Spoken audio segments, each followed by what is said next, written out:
Ny kolotsaina maneran-tany dia mampianatra fa misy Dadabe Noely mizara fanomezana ho an'ny zaza endry ihany. Lasa io no entintsika manabe ny ankizy sy ny tenantsika.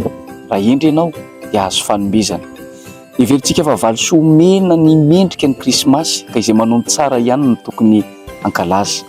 Ondro manatoko 5:9 fa Andriamanitra mampiseho ny fitiavana antsika fa folom-bolam-panota isika dia maty hamonjy antsika Kristy.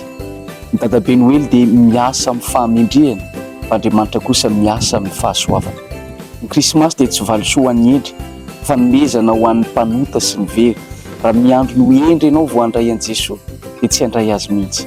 Jesosy dia fanomezana ho an'izay tsy mendrika. Ho aza mampianatra ny zanakao na ny tenanao hoe ny vavahady azo volo. Ampianary izy hoe na dia tsy mendrika azy tsika dia tia antsika Andriamanitra ka manome an'i Jesosy.